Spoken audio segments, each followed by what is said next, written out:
Bitcoin below 100K. Is the bull run dead? What if I told you this crash isn't the end? What if the biggest opportunity of 2025 has just begun, right when everyone else is panicking? Bitcoin has fallen below the psychological line of $100,000. The fear and greed index has plunged into extreme fear, and more than $1 billion in leveraged positions have been wiped out in one of the most brutal liquidations of the year. Yet somehow, the headlines have never sounded better. The Federal Reserve is cutting rates, quantitative tightening is ending, and major crypto legislation is finally becoming law. Altcoin ETFs are lining up for approval. So which version of reality is true? Has the bull market died? Or is this exactly what a real bull market needs before it goes parabolic? Today, we're cutting through the chaos. Who is selling? Why is crypto bleeding while everything else is green? And most importantly, is the dream of a bullish end to 2025 still alive? Let's break it down. Section 1. The perfect storm of selling. October was supposed to be the victory lap. Bitcoin smashed through its previous peak and hit $126,000. Euphoria was everywhere, but the truth is, that rally was built on a mountain of hidden leverage. And just days later, that mountain erupted. The selling pressure didn't come from one place, it came from everywhere. Institutions took profits. Spot Bitcoin ETFs saw $1.34 billion in outflows, led by BlackRock.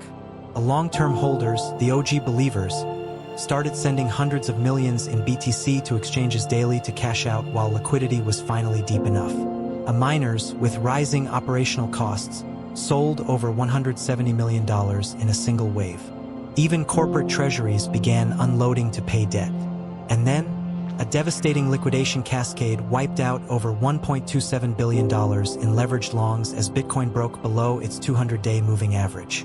When institutions cash in, OGs distribute, miners de-risk, and leveraged traders get obliterated, price doesn't just fall. It collapses. Section 2. While crypto falls, other markets soar. Meanwhile, the S&P 500 is up double digits this year. Gold just hit a record above $4,300. So why is crypto crashing alone? 3 big reasons. Capital rotation, AI, and semiconductors like Nvidia and Micron are sucking up liquidity and attention. Exhaustion. Good news barely moves crypto anymore, but bad news hits like a hammer. The strong US dollar, a rising DXY makes Bitcoin less attractive in the short term.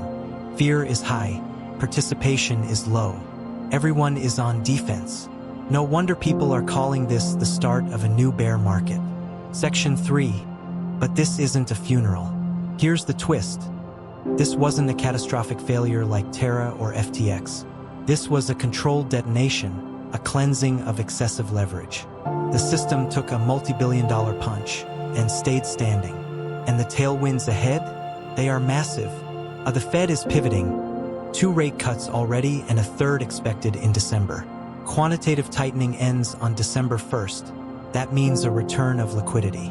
And the US government shutdown is delaying, but not stopping spot altcoin ETFs like Solana and XRP, which analysts say are a 95% certainty by 2025.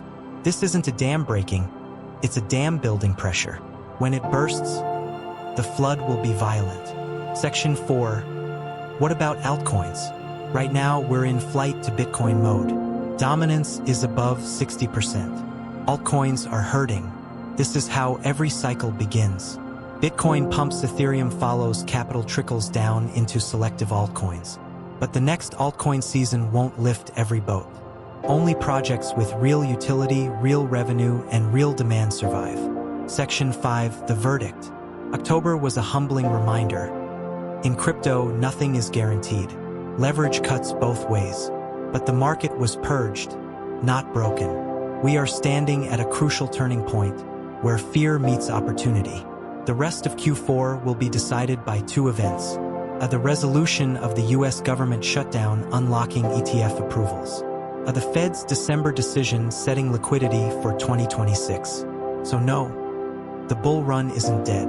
But right now, it is fighting for its life. Stay sharp, stay informed, and don't let fear make your decisions for you. This is the chapter where markets separate tourists from investors. Which side are you on?